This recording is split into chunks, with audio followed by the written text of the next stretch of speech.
Okay, hi, my name is Shirley Hernandez. As many of you guys know, I'm a work-based learning coordinator here for MDUSD. And today we have a special guest speaker, Jose Plaza, who is a United Airlines flight attendant, and he's here to speak with us. So I'm going to go ahead and pass it over to you, Jose.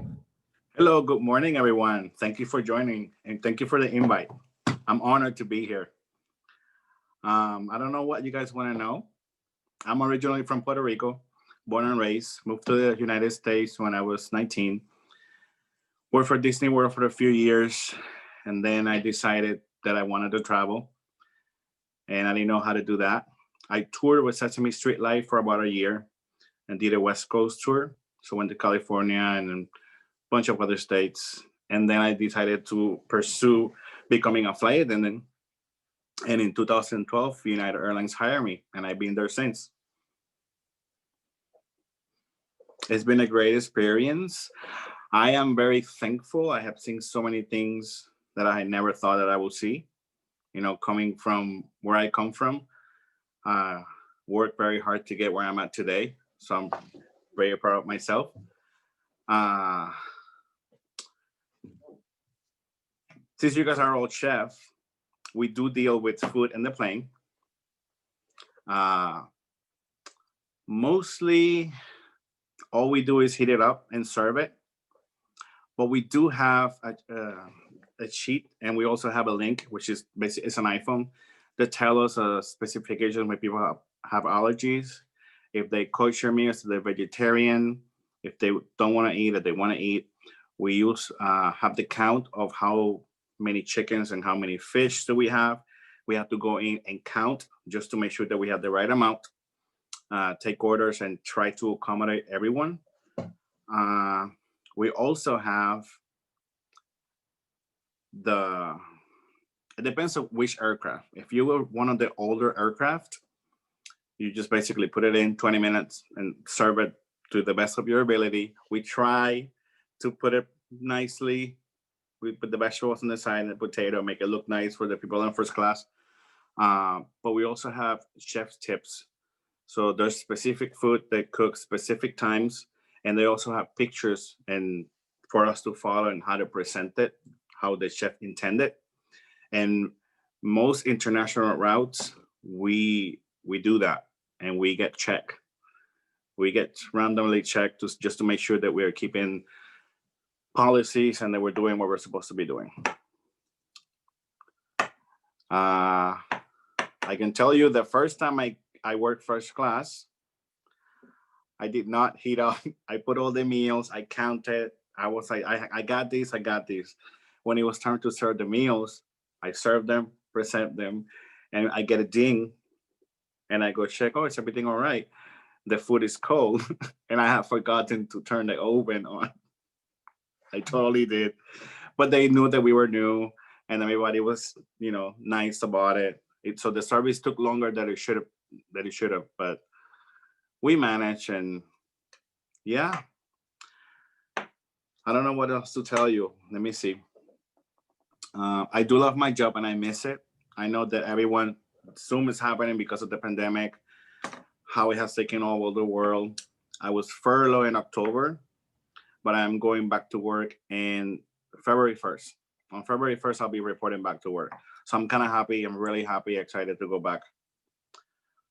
I miss it. And I like people. So I miss talking to strangers about their day. You get to meet many, many wonderful people on the flights. They're not all difficult like the news shows. Uh, you know, the most important thing about our job is safety. And even though sometimes people look at us as just servers on the aircraft, we do have to do a lot of things before people are even board. We have to check in. Sometimes we have uniform checks. We have to check our B file, which is if it's anything that have changed within the week, you're responsible to go check the B file, read it, be familiar with the subject. Then we have to go, basically, you meet your crew, meet the captain. We have to go in and do safety checks. So we have to make sure that all the safety equipment is up to date and certain regulations, the fire extinguishers and all that stuff before we can even clear the gate agent for the people to board. It's fun. I have had some pretty awesome layovers. I think my favorite, I have to say, is Australia. I went to Melbourne, Australia before the fires. So I think it was December 2019. And it was a 6-day layover. I got to see a lot of kangaroos and wallabies, an amazing experience. I have been to Africa. I went to Lagos, Nigeria. That experience was completely different. Culturally, and I don't know, and I think that's something that you guys will experience. They're very demanding, but they're not mean. That's just the way that they know how to ask. They don't say thank you or please and get me water. And coming from America, working that flight, it was kind of like, what? Get me water. But then you learn, you get to learn the culture a little bit, and you get to do more of that the same flight, and you get to see, and so you don't take it personal. It's not really just culture, just like Hispanics. A lot of you guys are Hispanic. We, I speak with touch, and sometimes I get to read people, and I don't touch everyone, but especially in the Hispanic flights, like going to Mexico, Colombia, Venezuela, the passengers are scared and they think that we don't speak Spanish, even though on these flights we do have speakers. I'm a Spanish qualified speaker, and you just talk to them in Spanish, and they don't want anything because they think they have to pay. So I always look at them and think about my grandma, kind of like touching my hair. Oh, do you want something? A little bit of coffee with milk, in their language, and they felt kind of like trust you at that moment. And then, oh, you don't know. You want some water or a little orange juice? And I think it has helped me grow, see so many countries and so many different people. I'm not English is my second language, and I find English very hard. And there's so many words that I to this day I cannot pronounce. Yet, working those flights, you learn words in Spanish that you think mean something to me in Puerto Rico, and then you hear someone else say something that's not what that meant.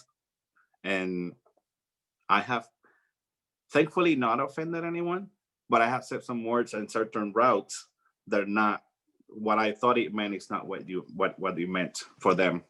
Like the word bizcocho. I don't know if you know cake.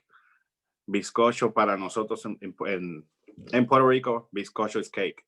In other countries, it means something else.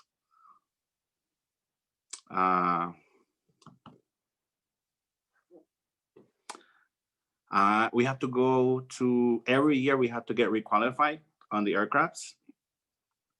We have to, for safety reasons and just FAA protocol, we have to go every year, and we have to do emergency procedures scenarios, and they basically testing what we already know, and they're basically coaching us and trying to just help us improve, like things like CPR.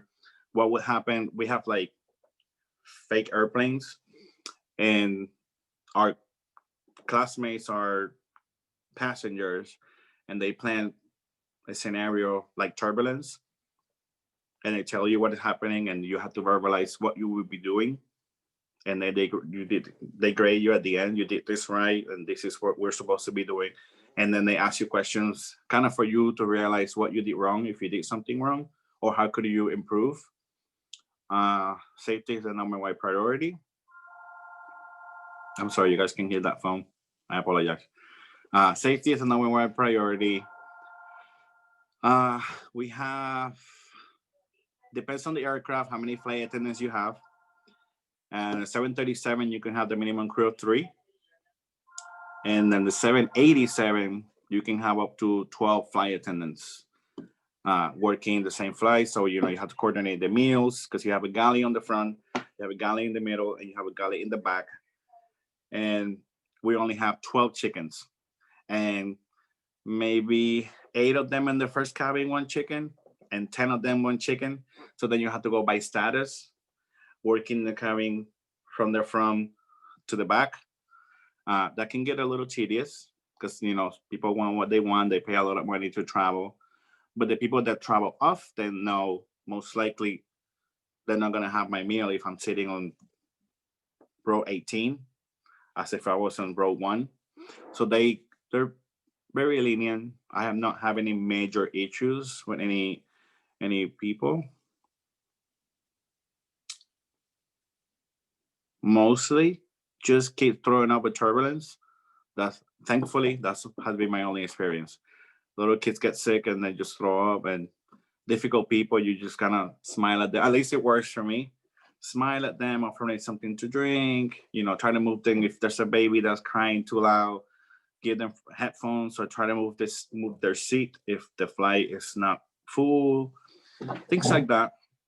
We do have a few things that we cannot really share with anybody. Is that need to know, and those are like the security. Especially after 9/11, we had to watch a bunch of videos, and we had to have an extensive background check just to be there. Like literally, you don't cover the security chapter until after your background check has been cleared. So they take safety very seriously. Did you want to start taking questions right now? We have a couple. Yeah, sure.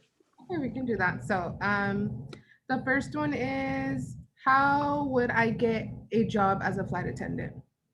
To get a job as a flight attendant, you have to be 21 years old since we're going to be serving alcohol.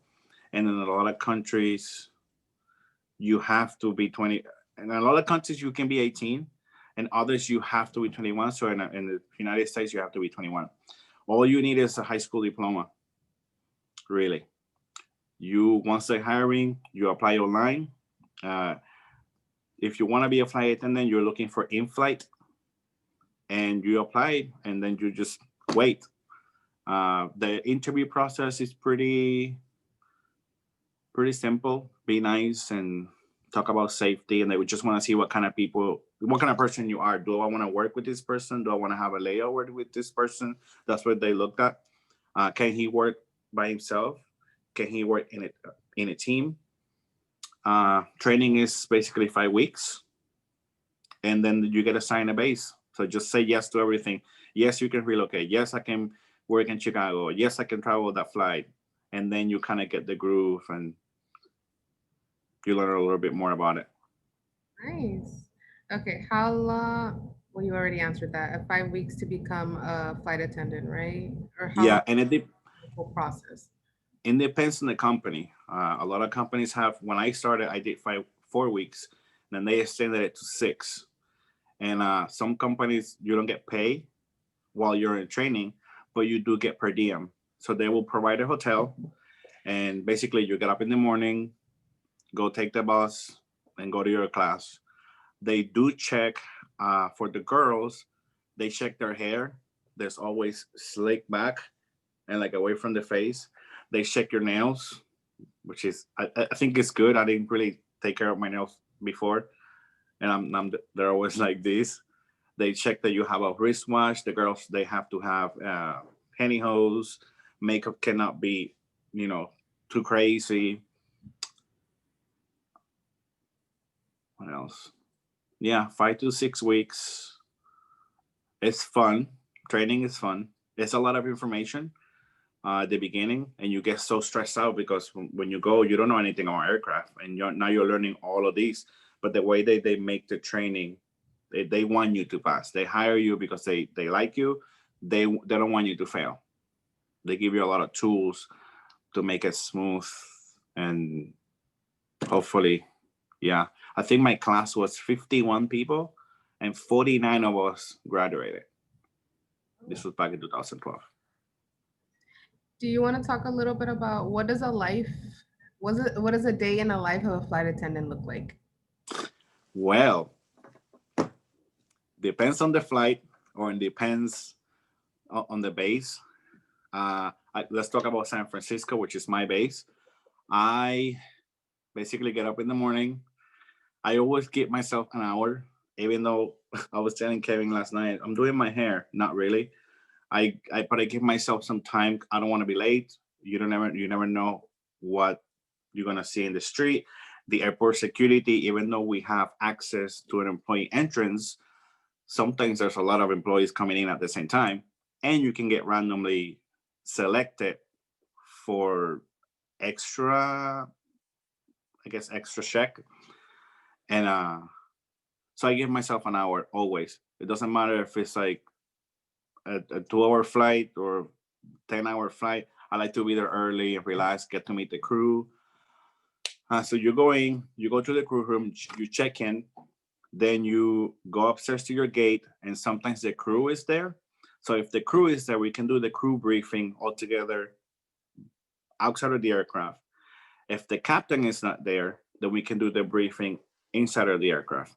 We basically get two briefings, one from the lead flight attendant, which is most times, if you guys fly, the person that is making the announcements is the lead flight attendant. So this is the person that anything that goes wrong within the flight, basically flight manager, temperature wise, if there's a mistake with the food, if we have double seat or unruly passenger, we all communicate with this person, with the lead flight attendant, and the lead flight attendant will tell the captain what is going on, just to avoid all of us calling the captain with the same issue. And then the captain will give us a briefing. If it's an international destination, make sure everybody has their passports, make sure everyone is familiar with their doors, because the door openings for all the aircraft are different. And it's our responsibility to know which aircraft you're working, which jump seat are you assigned, where's the safety equipment that is close to your jump seat. We do the briefing, we do all the checks, and then we start boarding. If you're the door greeter, you're basically just saying hello and telling people where to go. If you're the galley, which is our kitchens, you're already counting, you're already prepping the food. And if you're in the aisle, you're just helping people with their bags and checking the seats. And then we get to go. Usually 20 minutes after takeoff is when the service begins. The faster we do the service, the better, because we want our crew rest. So we want to try to get everybody fed, all their drinks, all their snacks, and everybody's, people going to sleep. Okay, now we can relax. And one of us have to check the cabin every 15 minutes. Anytime there is an announcement, every time that the captain or the aircraft ding the seatbelt announcement, the lead flight attendant will make the announcement, and we have to go to the cabin just to make sure that everybody has their seatbelt on. Not because we want to bother you all. It's really because turbulence is no joke. Turbulence is no joke. I have seen carts flying, babies flying, people getting really, really hurt. So that's one of the number one things that they do for us. If the captain says, flight attendants be seated, we sit down. Doesn't matter what we're doing, we're going to sit down.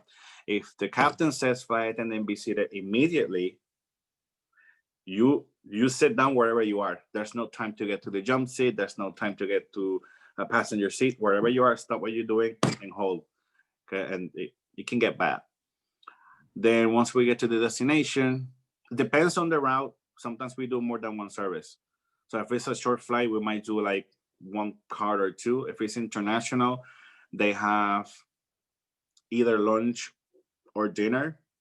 And then we have a mid-service flight. And then we have an arrival service as well. Usually depends on the destination. We leave at night and we get there in the morning, so they're gonna get breakfast. And then people deplane and we get to go. We clear customs and we go to our layover, however long the layover is. Some of them are as short as 8 hours. Some of them are as long as 4 days, like Australia. So I know you talked about the qualifications a little bit, but how about the training part of it? What do you have to train for? What exactly? Well, first we learn the aircraft, each aircraft, and we have a classroom, and we have like a fake airplane, and you get to pre-flight the door, how the door will look like before we take off, and how the door looks like before we take off. We're responsible for arming and disarming the doors. So we basically teach you all the names of all the parts of the doors, what needs to be there before we take off. We check the lavatories. People still smoke in the plane if they get away with it, and that's one of our. We always have to check them. That's where the fire is. The fire alarm is in the restroom. Because if they're gonna do it, they're gonna go high. So we have to make sure that the doors have the cigarette thing. I don't know how to call that. Just to get the cigarette off. The doors they have.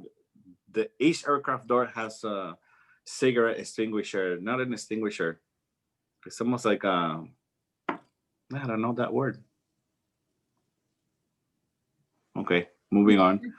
In case there is a cigarette, we cannot just throw that in the trash, or we could put it off at that part of the door. So if you don't have that, that's a no-go. If it's a 3 aircraft restroom and one of them doesn't work, that's a no-go, because you have 150 passengers and a 4-hour flight. People are going to use the restroom. What else training? We learn emergency procedures with first aid. We are not 100% qualified on CPR, but we do offer CPR. They teach us how to use Link, how to work as a group. So if we have an emergency, like a fire, you get the runner and the informer and the person that's fighting it. And, they teach us who's doing what and how to communicate effectively just to take care of it quickly and safely.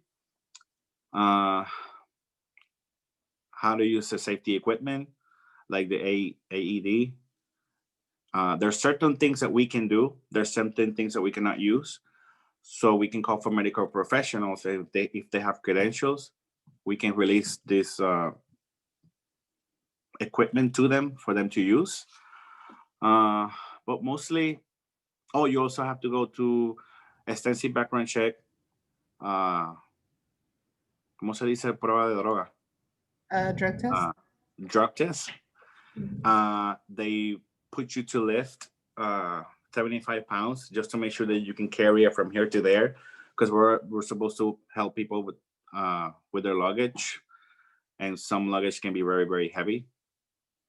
If you have language qualification, if you speak a different language, you take a separate test, and basically you go to the training center with a scheduled call, kind of like this, and a person is going to just start talking to you in your language, and then they decide if you're qualified or not, and then you get that qualification.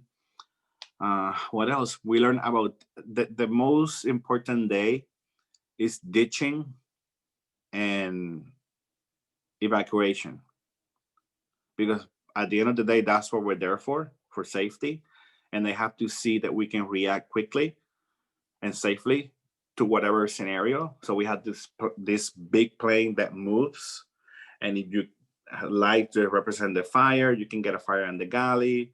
You know what to do. If you get a fire in the cabin, how to open the door. You learn the commands that you have to follow. Mostly they're all the same. So we can evacuate people in 90 seconds or less. Service. Then you get the day of service and regular service, and we get to eat the food that we serve in the plane. And then you get the premium service, and they teach you how to even put the blanket down and where the fork goes and the plate and how to place the food, and little tips and customer service, just like how to. I use that often, and I know it's going to sound cheesy, but whenever we're making announcements, our trainer taught us to smile, and it actually works. So if I'm saying, welcome aboard United Flight 377, non-stop service to Maui, and you're kind of smiling, your voice kind of change, and it's almost like they can hear it, and it just sets the mood for the flight. I like to have fun. I don't like to have any issues. So if you're the lead flight attendant and you set the tone and your crew is comfortable, then it kind of flows and everybody else gets comfortable. I mean, everybody has bad days, but at the end of the day, this is our job, and we, you pay $100 or you pay $3,000 for the flight, you deserve the same experience, and that's why we're there. Uh, and So you ditching, touched, okay, no, you go ahead. ditching, basically you get to inflate the real. Oh my God, I can't think about that word either now. The real life, the you get to inflate. You get to inflate the vest and jump into a pool, and you have to. They teach us techniques of how to get people together. If it was a water emergency, how to get them in the float, and the most important thing, putting the canopy on because of the heat and the salty water. People get sick. All that stuff. It's fun. It feels like it's fun. It's a lot of fun. You touched on a little bit on customer service. A student Yes, had a question of, have you ever had any encounters with rude passengers and how do you handle them? every day, every day. Believe it or not, especially when COVID began, uh, some people were very entitled. There's so many different ways of dealing with it without making it personal. The first thing I learned: don't take it personal. This person is probably upset about something that I wasn't even there. All you can do is listen. Some people just want to be listened to, even if there's nothing I can do on the plane. I always try to offer them something, either if it's a snack or if it's a complimentary Wi-Fi or something to drink. Sometimes they just security piss them off and they get to the plane and they're already upset with me. And I'm like, I'm so sorry. Like, is there anything I can do to make your flight better? I try to talk to them with that kind of tone, like a nice tone. Uh, it has happened, especially in the Hispanic culture. I noticed that sometimes the female flight attendants will tell male passengers to do something, and they don't want to do it. And then when a male flight attendant goes and tell them, they're okay with it. It's it's it's just a cultural thing that I notice in Mexico and San Salvador. They think that because we're men, we're in charge, and it was actually the other way around. No, that she's the lead flight attendant. What she said goes. Sometimes also the person that just doesn't like your face. They just don't like you, and you just go and get someone else. I will usually brief my crew member. This is what's happening, and this is what I said. So when they go and deal with it, they already know. So we're consistent, especially if it's something that we cannot do, or if it's something that the customer is at fault. We try not to blame them, even though sometimes it is what it is. We do have our link, our device. If it's something that we can take care of at that moment, we do it, and people love it because this seat doesn't, the video doesn't work. Oh, I'm so sorry. This is a full flight. Can I offer you something to drink or to eat? No, I ate at the airport. Okay, will you be okay with this voucher? Boom, and you just give them a voucher. They put their email, and it goes to the email, and you like took care of them. It has been challenging because people are different, and you just have to stay calm. And once the flight ends, you're never gonna see that person again. And it wasn't you. I'm not gonna see them again. Mistakes are made because we're human. You work as a team, so I found it very rewarding if you apologize, and I think people value that. If you made a mistake, I just say you're sorry. Even if you can't change it, you apologize. I'm so sorry.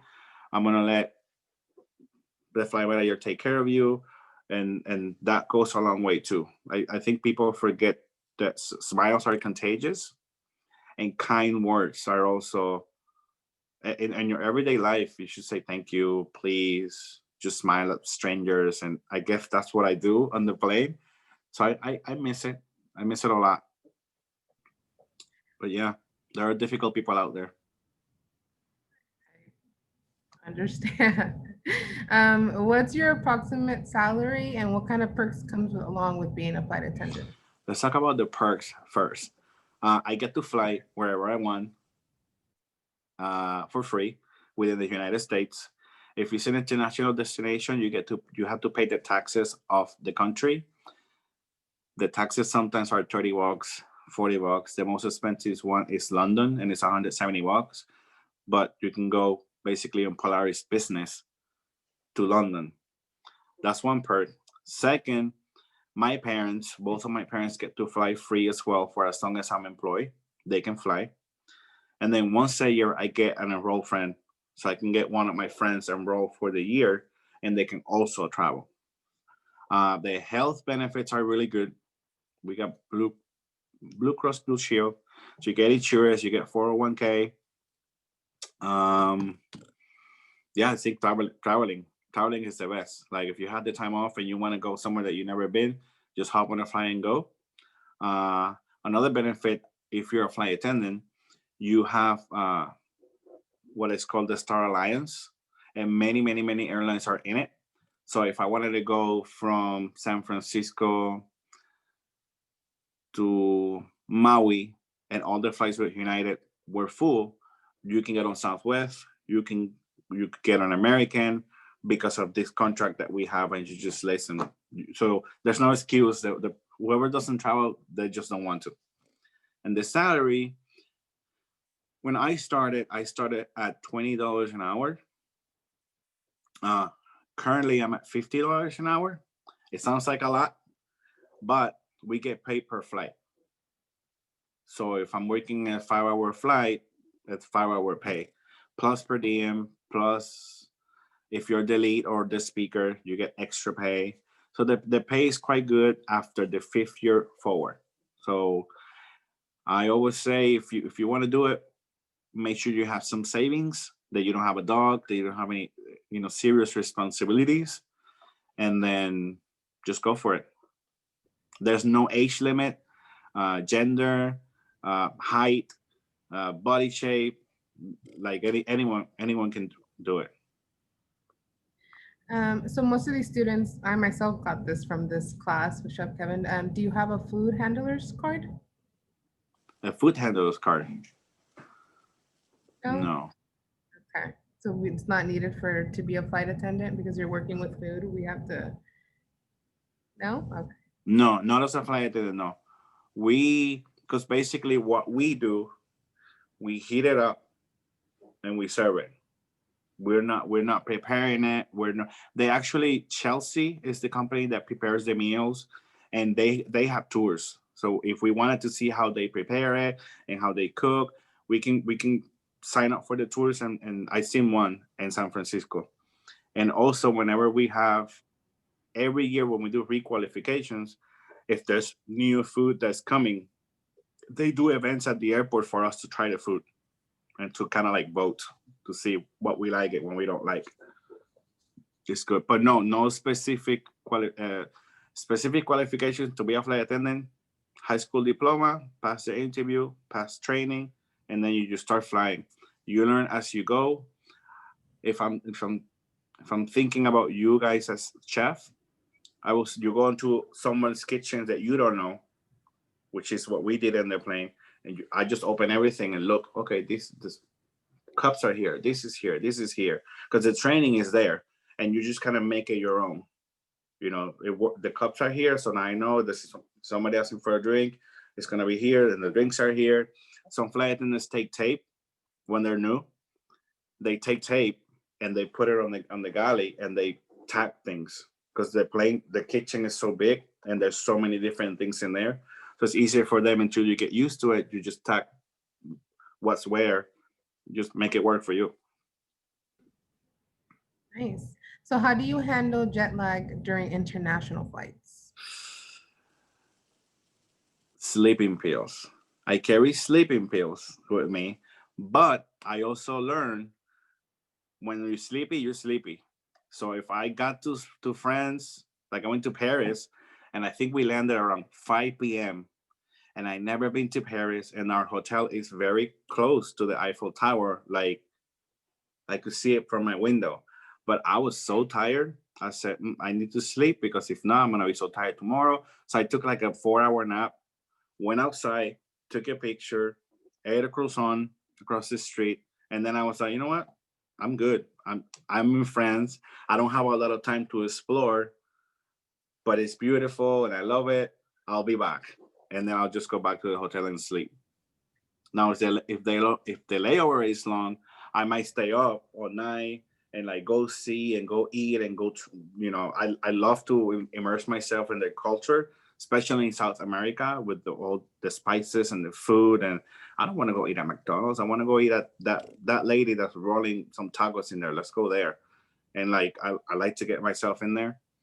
And sometimes you have the time, so you just go. But yeah, sleep is very, very important, but it's challenging to get used to it. You're gonna get sick if one of you guys become a flight attendant in the future.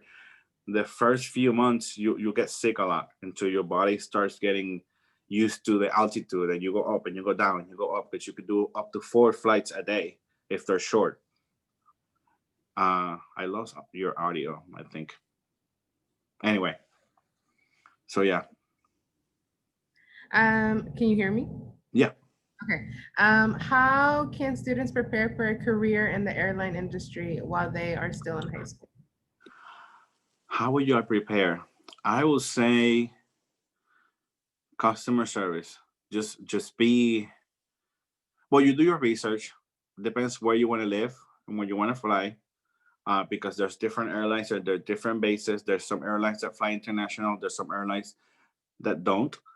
So that's one of the things I did. I wanted to be part of a major airline because I wanted to see the world. I didn't want to just go to Idaho or like, Newark. That was one thing I did. Uh, Thinking that they were going to ask me in the interview, they might ask me anything about this airline and I don't know anything. So the airline that I applied to, I did some research because when I started, I applied for Continental Airlines. And when I received the email came from United Airlines. And I had no idea. I was like, I didn't apply for United Airlines. I need to prepare myself for this. So I did the research. Oh, Continental and United merge, and they're gonna keep the United name, and now they're the biggest airline in the U.S. and things like that. Just for me, for me to be ready. And then when we started, there were only 3 bases: Cleveland, Newark, and Texas. And I'm from Puerto Rico, so I said no, no, no to the snow. So I already knew if I can get Houston, I might not be able to handle the job. I might not be able to get used to the snow. Am I gonna have I don't know how to, do I have to show up? How many hours before I have to get up to get to the airport? Like I just didn't want to deal with it. Uh, I did research. I even researched the uniforms, to be honest. Like the uniform are these colors. So when I go to the interview, I kind of want to wear these colors just for them to picture me as one of them already. So I did that. Um, no piercings, no tattoos. You can have them, but for the interview, you don't show them because this is basically has nothing to do with the job. At least as a flight attendant, or for other jobs too. You, my tattoos are my thing, and when I go to work, you want to look professional. I don't think that having tattoos is unprofessional, but I signed up to work for them, and that's their policy. So that helped me working at Disney. I was so young when I worked at Disney World, and we have to have the Disney look, and guys cannot have facial hair, no piercings. Ladies can have yellow nails and crazy hair, things like that. So I was kind of conditioned, like if I want to work here, and these are the rules to follow, and they're very simple. Like once you're on the layover, it's free time. I can show all my tattoos and all my piercings. But when I'm dealing at work, I'm in a uniform. You want to look uniform. So I have several, but nobody can see them. Have you ever experienced any difficulties on the plane? Yes. Turbulence. Not taking turbulence seriously. Almost injured my back. Almost. And if I would injure my back, I don't know if I would be like flying still. Like the captain sometimes, like I was saying earlier, oh, flight attendants, take your jump seat. And we were just kind of like in the back trying to put everything away because in our mind, oh, it's important that we put this away and clean up. and the turbulence started, and it shook us back and forth, bam, bam, bam, in the floor, coffee spill. It was a mess, and I didn't get hurt, but my coworker got hurt. That's not just a liability for the airline; it's a liability for our passengers. Because if we were to have an emergency, and the aircraft is designed for four of us to take care of you guys, we have one minus one, so that's now three of us. So it becomes an issue. So whenever the captain says something, believe me, they're saying it for your safety. Where is the United Airlines Training Center? There's different training centers. There's one in San Francisco, California. There's one in Chicago, one in Newark, one in Denver, and one in Houston, Texas. It depends if you apply and you get hired. The Houston one is the biggest one, but if they need you in California and you're already coming from the West Coast, they can just train you on that one and the one in California. So they try to accommodate whoever they hire to a training center. And then once you transfer to the base, like if you were from California, but you transfer to Newark, then you're going to do your training in Newark. Have you ever been to New Orleans? I have many times. How was that experience for you? It was amazing. The first time I went, I wasn't a flight attendant. Someone took me to Mardi Gras. Ooh. Yes, it was amazing. I went to the cemetery.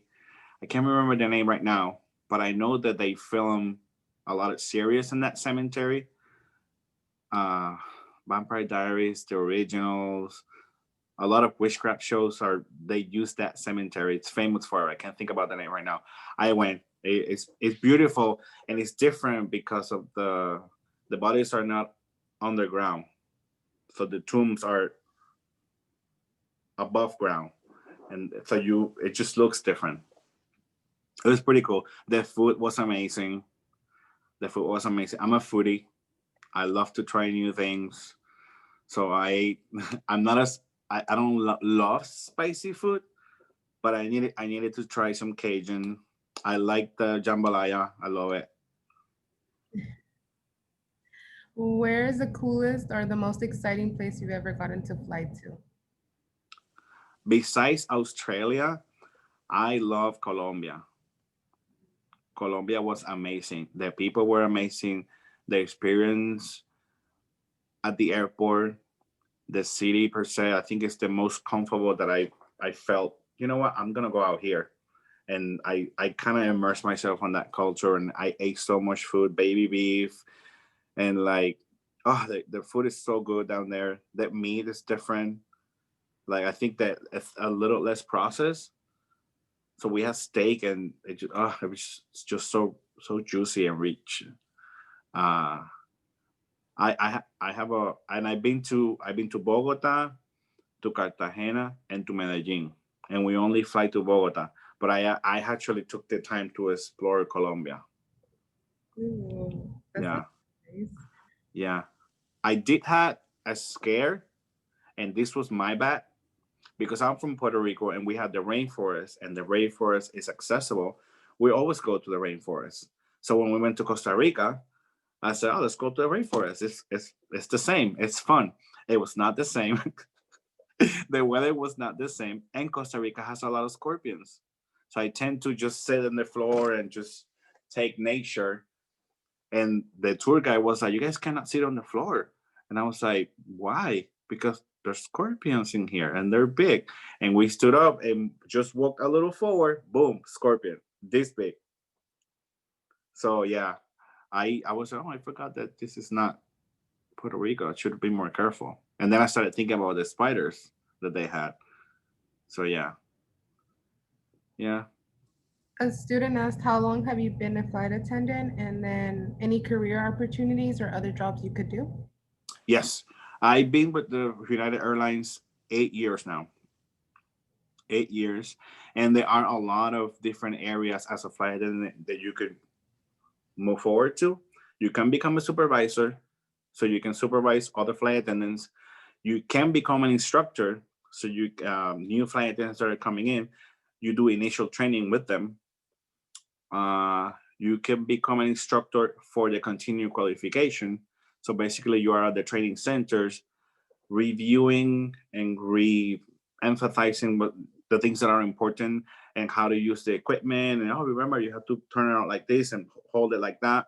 Uh, you could become they always has special opportunities for flight attendants, and they call it cubos, and you apply for them. Uh, it could be special flights, like the first inauguration, or this is the first time we're flying to, for example, we used to fly to Sydney all the time, but now we're going to Melbourne. So you apply to be one of the first flight attendants on that flight, and they look at your record card and your customers, if you have any customer notes or any reprimands, and they decide who gets to fly. So it's not always by seniority. They look at who wants to do it, why they want to do it. We have a fantasy flight, which they partner with different entities with kids with terminal illnesses, and they bring them to the terminal on that day, and they take them on a flight to the North Pole, and basically they do take off. So they need real flight attendants, but we get to dress up. So we get to dress up, very cheery holiday, and then we take off and basically do one loop around the airport, and we land on a different terminal. And when we land, you can have superheroes, Santa Claus, everything is decorated, and it's just kind of like gifting. A lot of them cannot fly like long distances, so I give them that chance and kind of brings magic to their world. Like we're going to the North Pole, and they believe that they're going. I got on the plane, and we left, and we landed somewhere else. So that's pretty rewarding if we get to do it. And sometimes they have special assignments. When we got the Link, which is an iPhone 8, most of us know how to do everything with the iPhone. But a lot of the flight attendants that have been there for like 30 years did not know. They didn't know how to do it. So you could sign up to be at the crew room, and you will basically help them with things that for you and I might be super simple, not for them, like how to even move the app, because we have to have on our dock, the manual had to be there, and then they didn't even know how to move it. So we were basically training our coworkers on how to use the iPhone, and for everyone to be in compliance. And it's nice because even though they've been there 30 years, 25 years, they get to teach us the ways of the airlines and how much the airline has changed and how to make the service easier. We get to teach them technology, or things that for us are easy to pick up. Oh, now I can teach you. And it's at the end of the day, we're all flying together. We're all a team. And if I help you, it makes my job easier. If I'm nice to you, then you and I can deal with an unruly passenger much better. Things like that. Does being bilingual pay more? Yes, it does. Not sure how it works in the chef on your world, but at the airline it does, because they value the other language because they care about customer service. They care about their customers. They want to enhance their experience. But if you're going to Japan and none of us speaks Japanese, what are we doing? Most of them speak English. It's not that they cannot communicate, but you get closer to people when you kind of understand their culture or speak their language. And a lot of people that travel is huge, and a lot of people travel out of necessity, and they don't necessarily speak English. And so there's always someone there that can help them, especially if we have an emergency. If we have an emergency and we don't have anybody that speaks, for example, Japanese or Spanish or French, how are you going to help this person? And we strive to treat them the same, but now don't have nobody to speak their language. Like, how am I going to help them? Or how am I going to cater them? How am I going to make this flight experience valuable for them? So yeah, it gets paid. You get paid a little more. This will probably be our last question, but how has the life of a flight attendant changed during these times through COVID? Uh, It has changed. It has changed. I can tell you, before I got furloughed, when I was there, the mask. We have to take care of ourselves because I'm there taking care of people, but this made us reflect. I can't ask these people to wear a mask and wash their hands if I'm not doing it myself. The way that we handle the food changed completely because we strive service. So if you ask me for, I don't know, a Jack and Coke, I'll serve it to you and I take it to you.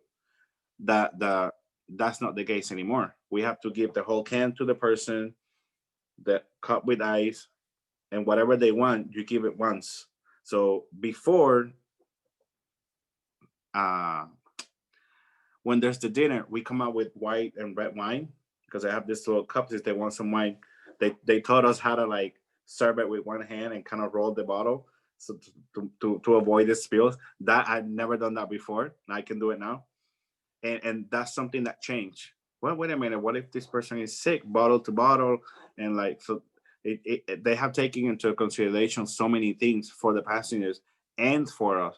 The flights were not all the way full when the whole thing started. They left the middle seat open, and then even though you were going to these wonderful layovers, we couldn't get out because once you're in that country, you have to follow the rules of that country, and a lot of other countries were like complete lockdown. So yes, we got from the airport to the hotel. You have 44 hours in Germany, but we couldn't go nowhere. So we were just in the room. Uh, I know now, at least for Hawaii, they're providing the rapid test at the airport. So when you go into Hawaii, everyone already tested negative. Like they were doing that at the airport, and I think we're one of the first ones that started that. And I just went to Puerto Rico because part of the United States, but not a state. And they were doing the same. Like if I go to Puerto Rico, I have to get a test done and fly within 72 hours. Once I got to the airport, they got all my information. Where are you going to stay? Who are you staying with? Do you have your test negative? And we need your phone number. And for 15 days, they will send you a text. Just to, do you have any symptoms? And no. And the next day, do you have any symptoms? No. And after the 15th day, they kind of left you alone. And I just read that now to come into the states are going to require a test as well. So even though Puerto Rico is part of the United States, if I was there for 3 months and I'm coming back, you have to get the test done as well. So yeah, everybody, I think it's unprecedented times, and everybody's trying to do to the best of their ability the best thing that they can do. Uh, there's some people that don't want to wear it. That's totally fine with them. If you're coming into one of our flights, one thing that the airline did change, if you're coming to one of our flights and you don't want to wear your mask, they gave us more support to deal with this kind of passengers. Before it was like you tell the passenger you need to have your mask on, and then you go sit down, and then they do whatever they want. Now they're like the airline and the airline industry per se, because I think is overall the FAA is backing us up. It's like, no. This person you knew at the gate that they don't want to wear the mask, they cannot be here. They need to go. And that's basically, oh, they gave us mask, like United mask, and they were giving us hand sanitizer, and they were giving us Clorox wipes. And when the whole pandemic started, at least my company said, if there's something that you need at your house that you don't have, get it from here, get it from the aircraft, because they knew that we were working so much. And like when the first toilet paper craze happened, I was flying. So by the time I got home to Manteca and went to Costco, there was nothing, and I was like, oh, what am I gonna do now? So the airline let us take like a few supplies, which that was nice. Well, thank you. I think we came to the end. Jose, muchas gracias. It's been a pleasure hearing you. And on behalf of Chef Kevin and the IHTA team, we thank you so much for coming to speak to our students. It's been a really great experience just hearing you talk about your job. Thank you. I wish I we could have done this in person because I would have flown to San Francisco to do this. But thank you for the invite, and thank you for listening. I hope that I have my scares because of my accent, and I have ADD, so I just go but thank you. I enjoyed it, and yeah, thank you. Okay, so I'm going to stop the recording now.